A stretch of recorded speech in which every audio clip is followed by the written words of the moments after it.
everyone, and welcome back to SALT Talks. My name is Rachel Pether, and I'm a senior advisor to SkyBridge Capital, which is a global alternative investments firm, as well as being the MC for SALT, a thought leadership forum and networking platform that encompasses finance, technology, and politics. SALT Talks is a series of digital interviews with some of the world's foremost investors, creators, and thinkers. And just as we do at our global SALT conference series, we aim to empower really big, important ideas and provide our audience a window into the mind of some subject matter experts. Today, we'll be speaking to His Excellency, Zulfiquar Ghadiyali. Zulfiquar is the Executive Director of Directions Investment Holding Company, which is under the chairmanship of His Highness Sheikh Mohammed bin Sultan bin Hamdan Al Nahyan. Zulfiqar's family business spans across Asia and the Middle East in the fields of real estate, hospitality, and trading. He co-founded Los Angeles-based entertainment company Cinema, which focuses on artificial intelligence and virtual reality. And he's also a major shareholder at publicly traded Encanto Potash corporations. Zulfiquar is involved in various social entrepreneurships projects. He's the chairman of Blue Sky Village, and he also sits on the board of BTOR Chain, which focuses on philanthropy using blockchain technology. Lastly, he's a board member of World Defence Holdings and ING Robotics, based out of Montreal, Canada. Zulfiquar, it's a real pleasure having you with us today. Thank you, Rachel, and thank you, SALT Talks, for having me on SALT Talks today. I hope we keep it salty and spicy today and not boring. Look forward. Is that a promise or a challenge? I'm not sure. But when I was reading your bio, I subbed it down quite a lot. You've done a lot of things throughout your career. But before we begin, just tell me a bit about your personal background and how you ended up where you are today. Sure, I'll be happy to. So, well, I'm predominantly a hospitality graduate in various countries. So I started off with studying in my home city of birth, which is Mumbai in India. And I studied hospitality at one of the heavily competing and a very, you know how Indian institutes are. There's a lot of competition for your seat. You have to fight with perhaps 4 million students who compete with you.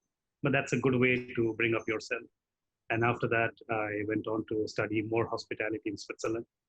And the idea behind me studying hospitality was not because I wanted to be a chef or a cook or something, but the idea was more or less to develop hotels and value-added real estate when I come back to my family business, because as a family, we are a real estate company based in India. And I wanted to bring my expertise and not just build buildings and mortars and bricks and mortars, but to add some landmark to the location and to that particular street or that particular city. So that was the reason why I wanted to study more of hospitality. So I went on to do master's from University of Cornell. And before that, I was at Swiss Hospitality School in Switzerland, and also went to London for University of London, as well as University of Derby in the Derbyshire, of course. And after all this education, I worked with the Intercontinental Hotel Group. I worked with Starwood. I worked with Hyatt chain of hotels. And in a very short span of time, I climbed the corporate hierarchy because I was youngest to have that kind of qualification, and at the same time, ready to be kicked to different cities. So my management will be more than happy to let me take a transfer rather than asking Joe, who is already 50 years of age at my level of designation, who's got family and can't move much easily. So in like span of 4 years in the US, I was in Midwest, in Chicago, I was in Tennessee, Nashville, I was in New Orleans in Louisiana. I don't know how many of you all know about that place, but it's a beautiful jazz music place. I was in Los Angeles, I was in Miami, and then finally I came back to India briefly, and I started with hospitality and real estate consulting. I realized there was a lot of brands who wanted to move into India at that time. It was a buzzing economy back then. I'm talking about early 2005s and 6. That's where all the investments were coming into India. The private equity players were coming in. That's a year when all the Morgan Stanleys of the world were moving in to invest money. So I thought it was an exciting space to start your career with consulting, in Asian economies and the emerging markets. That went pretty well for me. And the turning point, what brought me into the UAE was one of the assignments for a hotel development, which I'm not supposed to talk about, but I went to meet the promoter and they just negotiated a deal with one of the brands. And I happened to ask him if I can jump onto this assignment and perhaps help him save some on the agreements. And he's like, what can you do? I said, I was on the other side, the side which is dealing with you today. At some point, I used to be on that side. And they agreed to allow me to negotiate on their behalf. And we realized I could seriously save a good 7 to 8% for them. And that immediately made me a blue-eyed boy of one of our royal family members. And that was my beginning with the Abu Dhabi royal family as an advisor, as someone who would be investment manager for them. With that as a career beginning in the UAE, it was early 2011, 2010, 11. That's when I started. And so after that, went on to found a couple of other large companies, which again, I moved on from them. The idea was to encourage FDI into UAE because I realized there was a big gap between people who wanted to come and do business in UAE and bring in their investment. And I felt as an investment manager, if I have to invest money, I don't have to go into another country and invest. I rather could bring those companies into UAE, invest with them in UAE, which is a home for me, where I have a better control over the market dynamics. And once the once the partnership sets in the right way, then perhaps I could go with those companies, to different countries then and explore partnerships. So the idea was from then on, from your country, come to UAE, and from UAE, we go to the world. Exactly. That's great. Yeah, the sort of theme about the UAE being a gateway to the rest of the world does come up again and again. So I would like to touch on that a bit later, as well as the work that you're actually doing under the chairmanship of His Highness. But you mentioned about your family business in India. What sort of things are they investing in? Do you think that the experience in your personal family business has helped with working with the Sheikh, which I guess in some senses is also a family business? Yes, absolutely, it does. And so a little bit about our family is that we migrated from Iran almost 300 years ago into Bombay, which is the place where our family originates from. And the first sheriff during the Bombay presidency, during the British rule, was also our family.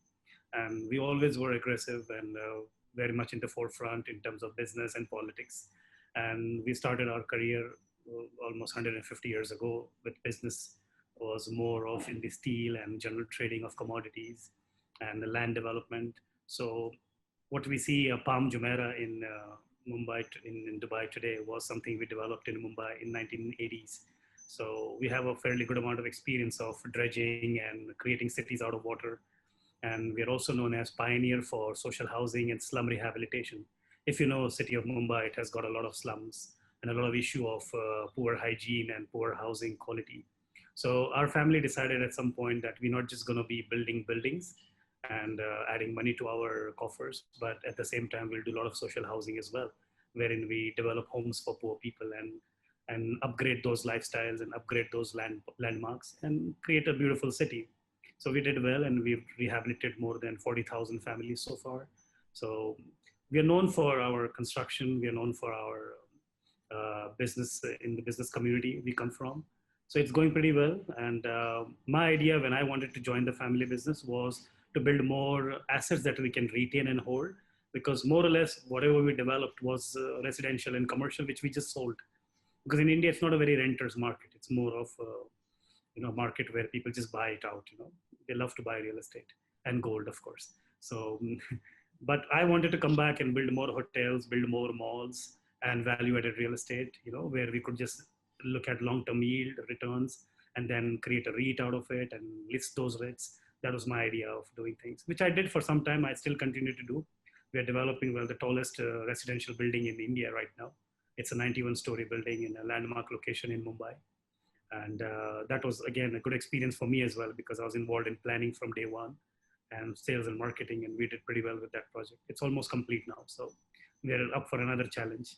So yeah, the knowledge that I gained from family business certainly helped me since childhood. I've seen master plans and how those master plans were executed, how the politics was managed, how the finances were raised, how the social stakeholders were taken care of, how we managed and challenges with the technology, availability of resources, So I've seen that whole 9 yard and legalities and environmental concerns. So the whole pest and analysis The whole PESTLE was taught to me since beginning of my life. So I never believed in SWOT analysis, by the way. I never think any threat or any weakness can be an obstacle if you have the right political alignment, if you have a right financing in place, an investment and a capital, if you have stakeholders happy with you, and of course, if you've taken care of the legalities and the environment and the sustainability part, I don't think so anything can be a weakness. It's all about execution. So yeah, that's my take on that. So it definitely helps me, yes, in today when I manage royal affairs with His Highness Sheikh and the team, and also when I help companies. And the business just comes naturally to me. The moment I see the information memorandum, I know what to do with this company and I know how to execute this business. Yeah, that helps. That's great. I really want to pick up on the pieces that you mentioned on the social housing and investing with impact as well, because I know this is an area of focus for you and something you're very passionate about. But let's talk about the types of work that you're doing under the chairmanship of His Highness. Are you looking predominantly at investments, or you're looking at bringing companies to the UAE? What are some of your focus areas there? So three things. One is, of course, investment, but like I said, I like to invest with companies where I have a complete, I won't say I'm a control freak, but I like to have my hands wrapped around it, you know. Like, I don't believe anyone should have a right, either it's my money or it's someone else's money. Nobody has a right to, like, you know, play with it or do anything which is called injustice. So I like to start with, I like to work on a secure return kind of a model where I have my downside protected for my capital, and anything on top, the distribution waterfall, I leave it more in the favor of the entrepreneur so that he's more incentivized, you know, to work hard for the project. So that's my investment philosophy, if you ask me so. But I look at it investing more for bringing in FDI into UAE. And once we have set up the businesses with this company, then I want to go with them in various countries, like I said in the beginning. So investment, yes, is very much a focus. Then also, there are a lot of companies who reach out to us when they look for a stronger partner in UAE, especially, you know. So, and they all feel and somehow have a belief that having a strong royal family office will definitely help them to navigate the whole 9 yards of the system. So, and nothing wrong with it. I mean, we are as everyone else, and we openly help them and commit to supporting these companies to get all the business in place, and to attract market, to attract right kind of capital. And then from UAE to enter into Africa, to enter into Middle East region, because we see a lot of traction coming in from Egypt and rest of the North African countries. You know, they're booming very well. Just today morning, I was evaluating one of the projects from Tunisia, one of the smart cities that is coming up. And I was surprised to see that the young population is so aspirational. They have a good education now. They're doing very good on education. The men-women ratio of the sex ratio is very good. The economic diversity is very good. The demographics are well educated, and they have a very good future in place. So yeah, so Middle East, North Africa, and East Africa is booming. So that's what creates more opportunity for companies to set up their base in the UAE. And just some time back, I was in one of the webinar, and the more chaos people see worldwide, the more they want to come to UAE. Especially right now, I was dealing with Chinese and Indian companies. So Chinese have a problem that nobody wants to touch made in China product anymore. And Indians have a problem that they cannot import Chinese goods anymore. So they're not able to manufacture because most of their raw materials came from China. Of course, eventually they will evolve the whole local ecosystem, but by then, you know, long-term everybody dies. So it's a short-term survival is a strategy for them. So we are helping these companies to migrate into and set up something in UAE through our royal support. So that again is becoming a very important task for us. And tech and sustainable projects, emerging technology. We're about to announce our joint venture with one of the very large sovereign fund for their Middle East and UAE and GCC strategy. So we'll be announcing that. That will add a lot of, it's a third-party investment, but it will definitely be routed through our company and our holding company. So that will really add to us in a sense that we'll be now able to actively invest much larger than what we were actually investing as a family office.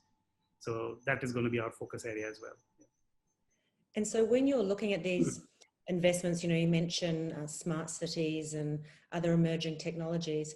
The SME area in the UAE is obviously a very starved one in terms of capital. I think about 3.5% of bank financing, for example, goes towards SMEs. What are you doing to support those companies in the SME space?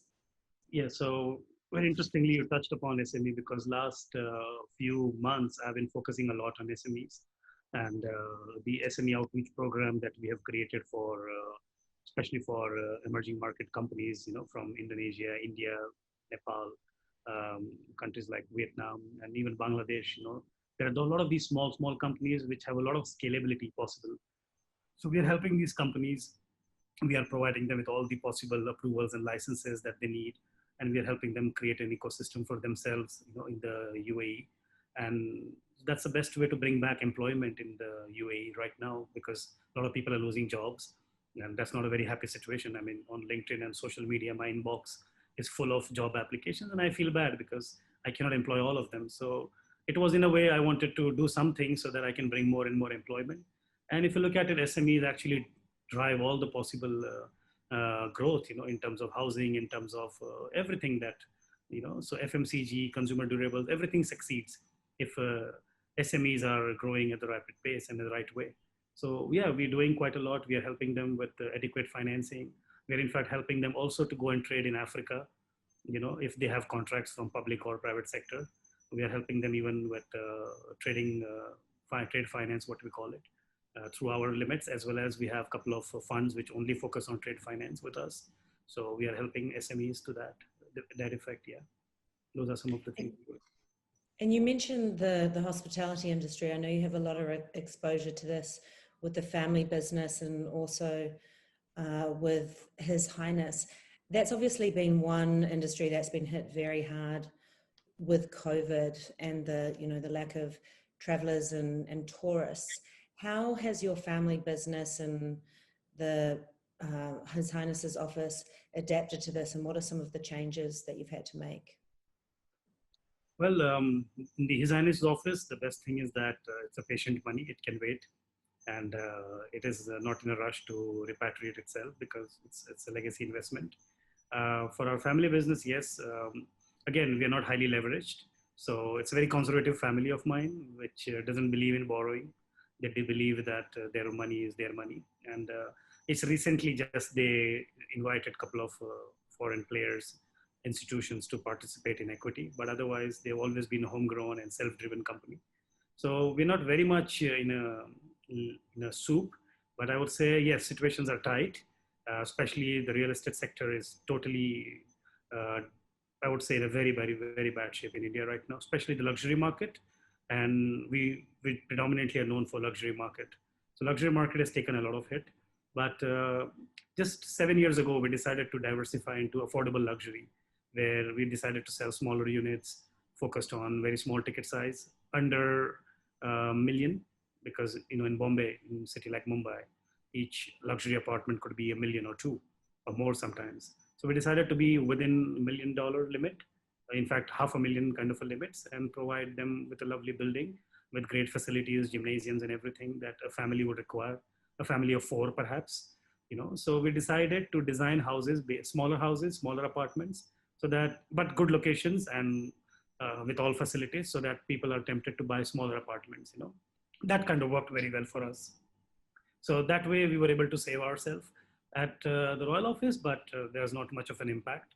In fact, now that I'm driving most of the investment initiatives, my focus is all going to be investment in emerging technologies and agriculture and agri-related businesses.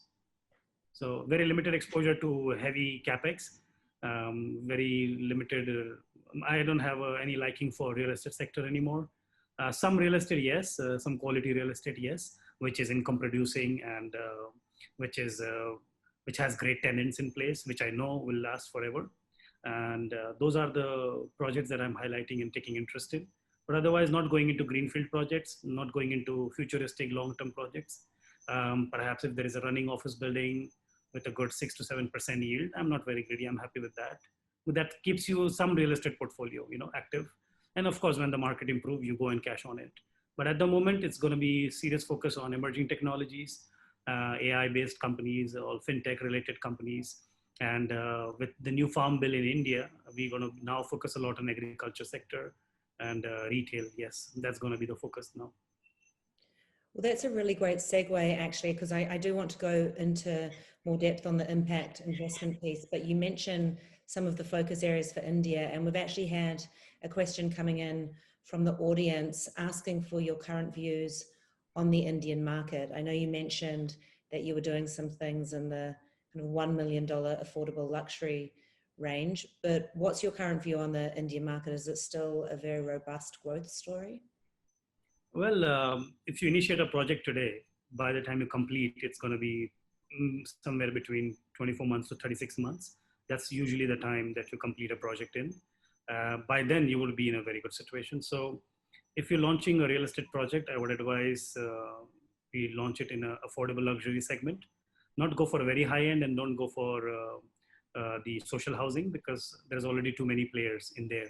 But affordable luxury is the sector. India is predominantly a self-grown country, self-grown market. It doesn't depend a lot on imports. It doesn't depend a lot on exports. So it's an economy within itself, you know. So the most important factor is the political stability. And of course, the COVID has really made a big difference. I may have my reservations about the current government in India, but this is not a political forum or a debate, so I will stay away from political discussion. But that is certainly some decisions which has not gone very well down with the industry. And that has led to certain impact, which is, I would say, self-destructive. We Indians sometimes can get self-destructive ourselves. We're the smartest race from this world and we are self-destructive sometimes. So I think, but I think in the long term, the market is very strong and there is a huge potential. But in the short term, yes, there is a small pain. It's just how you plan your financing and don't go too much on heavily exposed on debt. And even if it's a debt, make sure your cost of borrowing is under control because the margins have been shrinking a little bit. So you may not have a big cushion on your earnings after paying such a heavy debt. Yeah. I know there was a big push, you know, a number of years ago to encourage more financial investment into India, and I think that's worked quite well to some degree. Do you think that that pace of investment is likely to continue? And I appreciate that you don't want to go into too much of the political discussion, but how do you sort of see that growth and traction of investment playing out when the world sort of returns to normal post-COVID? I think the recovery in India is going to be at least for a year. China equally going to take 6 months to a year to recover. I believe the fastest to recover would be the developing countries because they do not depend on exports a lot. So it's easier for them to recuperate within the country. So India, yes, within a year, but I think the Western countries, especially the developed markets like the US and the UK and the European world, I think it will be a slow recovery for them simply because they're dependent a lot on exports and the countries who are importing from them are actually the worst affected. So it's going to be a little slow recovery. But like I said, I don't believe in threats and weaknesses and any kind of negativity. I believe in positivity. So there are a lot of opportunities actually that has come our way from Europe, some from Americas, and we are exploring, but again, not going very heavy on real estate, going very much on FMCG, going very heavy on consumer durables. We are going heavy on emerging technologies, which can be scaled very well in our part of the world, because that's what we can control. Like I said, I like to invest. I'm not a control freak, but I like to be sitting next to the driver and work hand in hand, you know. So yeah, but I think the recovery should be somewhere between 12 months, 8 to 12 months. Exactly. No, that's great. And I'm with you on that, Zulfiquar. I've been called a control freak before and I took that as a compliment. So I understand your positioning there. We've had another question coming in from the audience, which I think you've answered in part with what you've just said about Europe. But the question was, I was wondering for such big markets and countries like UAE and India, are these funds interested in investing in developed markets, i.e. to European markets? And I think you did touch on that in your previous answer, but maybe you could talk about specifically in Europe, some of the sectors that you find most interesting. So I'm looking at some industrial projects in industrial companies and corporations, in fact, in Europe. One such is an opportunity that we just gave a final term sheet to. which is a pharmaceutical opportunity from Germany. I think that's a very good opportunity, and the valuations are very sensible. I would not say it's a steep downwards for them or a great deal for us, but it's a value for money. And I most importantly believe that that company will do very well in the Indian ecosystem and GCC ecosystem, because more and more people are spending on health, and so precaution has become more important than just a cure. So people are willing to pop those multivitamins now more and more. The vitamin C has become a part of daily lives, so the healthcare is going to become the preventive healthcare basically. So that's another area of interest that I'm focusing on right now, preventive healthcare. Yeah. That's So great. Europe plays an important role because European companies have some of the great industrial projects come in the pharmaceutical industry, from a quality pharmaceutical comes from there. Yeah. So we are focusing on that. So let's talk more about the impact investing piece. And firstly, I mean, it's great work that you're doing on this female empowerment. So I think that's really impressive, everything you're doing in that space. But on impact investing more broadly, it's obviously very important for families to leave behind some sort of legacy, and not just financial, for the next generation. So perhaps you can tell me more about some other initiatives that you're doing in the impact investing space and why this is so important for you. Yeah, I mean, I believe we have to invest our money, we have to invest our capital, but if that investment can create more jobs, and if it can make life easier and better for as many people as possible. So that's one of the core principles with which I look at a project to invest. So I'm not a very big fan of man on Mars or man on Saturn. Sorry, I mean, this is just personally me. I believe even after 200 years of industrialization, we haven't solved the basic necessities of humans on this planet yet.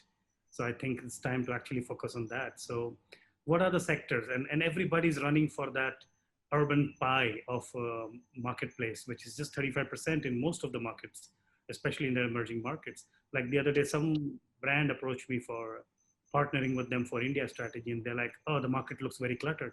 I said, no, you're not looking at the 65% of the rural market. You're only looking at the 35% urban market. And urban incomes are shrinking, while you can put more monies in the hands of the rural market, which is 65%. And like, how can we do that? I said, let's go and start agriculture. Going back to basics sometimes helps.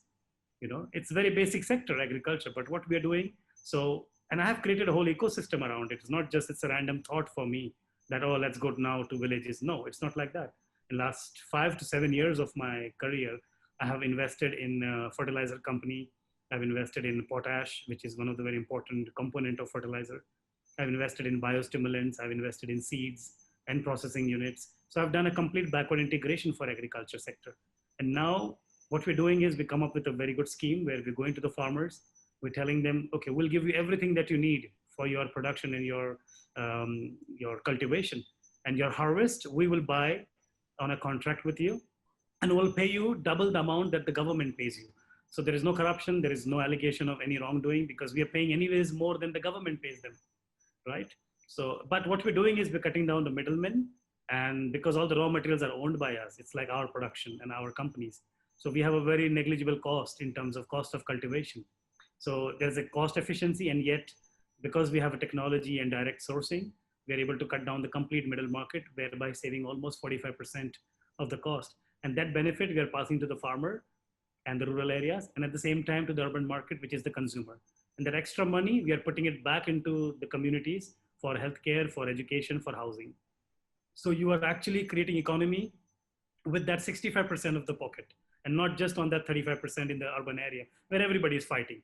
The Gucci's of the world, the Zara's of the world, everybody's fighting in that. I don't want to be in that clutter. I want to go where nobody's going, which is a much larger area, which is 65% of the marketplace. There is allied activities with agriculture, and the margins can be higher depending on how you process and international exports and stuff, so that can really help. Now that we can even grow in deserts, and we see half of China being desert, half of the northwest part of India being desert, most part of Africa have absolutely zero water. Even in those situations, we can grow using modern agricultural technologies. So why not invest in that so that nobody goes hungry? That's my vision. That's my thought process when it comes to investing. Yeah. And so I think that water question is actually a really important one. You know, we live in a part of the world that has very scarce fresh water supply. What are you doing on the waterfront, and how are you doing the turning, you know, unfarmable land to farmable? So there are a lot of these new innovations. Like just 4 days ago, I saw one very innovative technology. So what they do develop is they have developed these paver blocks which you put on pathways and walkways, and these are something which. So the major problem is we're not storing enough rainwater.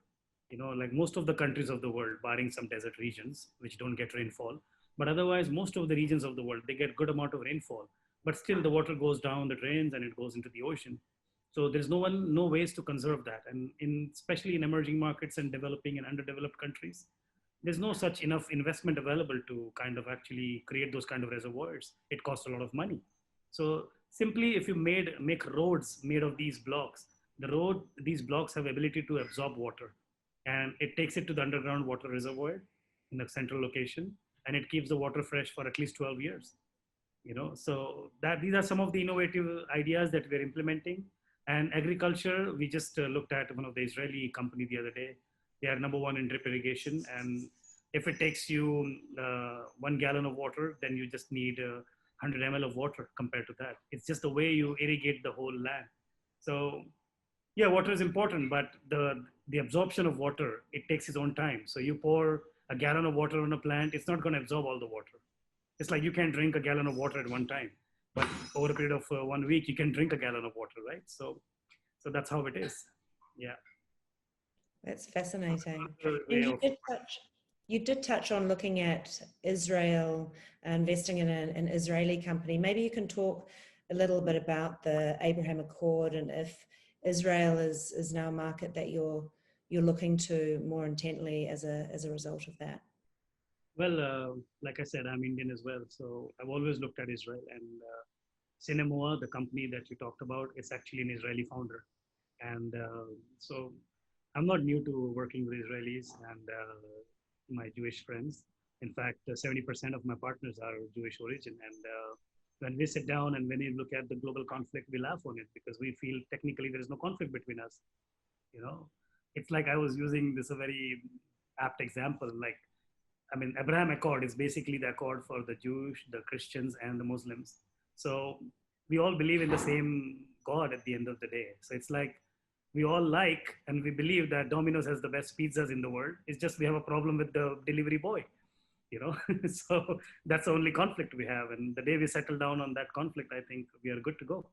But I have strong connections with a lot of my Jewish friends, and I believe they are just like you and me, and they want happiness, they want education, they want freedom, they want peace. And so as me, I want the same things in life. And some of the initiatives on cybersecurity, on automotive vehicles, what I call AVs, and some of the drone technologies that we're working on, that you read about ING Robotics. We are working with some of our Jewish partners in that. It's a company found in Canada, of course. And I believe we have one of the best drone systems in the world. I cannot, of course, get into the technicality here, not the panel for that, but definitely it's a very smart technology. We are working on smart cities, and not just smart cities, but super smart cities. And there is a whole explanation to that as to how it can become super smart cities, which is absolutely in line with the Sustainable Development Goals. And I think the Abraham Accord will actually open more opportunities for everyone in the region, you know, because the most important consideration for every investor was, oh, it's a hot region, it's a volatile region. You know, now somebody says it's a volatile region and your eyebrows, really? You really think so?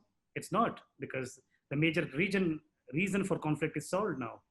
You know, so that has gone politically very strong message, you know, that we are ready to make peace no matter what it takes. And that is going to work very well for the whole region as a whole, and not just for UAE. So people in the neighborhood who are not very happy with the decision, I don't know why, because it's actually going to help them and every one of us. So in fact, everyone should work towards it. And I salute the vision of His Highness Sheikh Mohammed bin Zayed, and of course, Prime Minister Sheikh Mohammed bin Rashid for kind of taking this bold initiative. And this is going to be a very long term, and it holds a very bright future for the GCC and Middle East, actually, or for the world, I would say rather. Yeah, I completely agree with all of your points, except for the point you made about Domino's Pizza being the best in the world. Rest of your points I agreed with. We have time for one more question, so I'll just give you a slightly easier one to finish on. Perhaps you could talk about how you think your training in hospitality and that sort of customer outward focus has helped you in your career and in your life to date. I learned one thing, like it's about, it's a 10% which is the situation, and 90% is your reaction to that situation, you know. So in hospitality, I always learned about you attitude. So whenever I saw an angry customer or a guest, you know, all it took was an appreciation and a little bit of a care, a little bit of affection, and put yourself in their shoes and think, how are they feeling in that situation? You know, you may feel like, oh, how can I do this, and what can I do to make this guy happy? So if you leave that attitude and rather think, what is that he wants, and how can I make him happy, and that will really go a long way. So in my business dealings, I always, so whenever I prepare my presentation, I don't prepare for what I want, I prepare for what the other side wants from me. And if I'm going to give him what he wants, he'll automatically give me what I want, you know, because that's how you win in business. So it's called the you attitude, and I always carry that you attitude with me. So that's something I learned a lot. And we were taught, no matter how much the pressure, you always will smile. And no matter how much the other side is stupid or wrong, you'll always still smile. So, you know, that always helps, trust me. You know, I've come across a lot of people, and not everybody's happy to see you grow and progress, but you take them in your stride, and that's what I do. And this is part of my training. And I mean, I can go on telling you the goodness of the hospitality and the service industry, but service industry just makes you for life, because your business is not done on the office table, but on the dinner table and over a drink. And that's where we have our mastery, because we're trained in hospitality. So when you ask the next time for dinner, I'm going to suggest you Alsace Gewürztraminer wine with La Huître, the oysters. So I'm sure you're going to be more than happier, you know, to have that kind of a starter with a lovely wine. So, I mean, that's how we're trained, to dress to kill and smile to impress. Well, that's great. That's a very optimistic, positive note to end on. So Zulfiquar, I'd just like to thank you so much for your time today. It's been a pleasure speaking to you as always. My pleasure, Rachel. Thank you for inviting me. I've always been a big fan of you. And I think it's my fan moment today. So Rachel, thank you for inviting me and this lovely interview. And again, Joe, thank you for helping coordinate this thing, and everyone who posed their questions and people who are listening to us. Thank you again for your time and attention, and wish you all the best with your health, and wherever you are, please be safe. This year, just save yourself, as Jack Ma said. The biggest profit of this year is you are safe and you are alive. That's most important.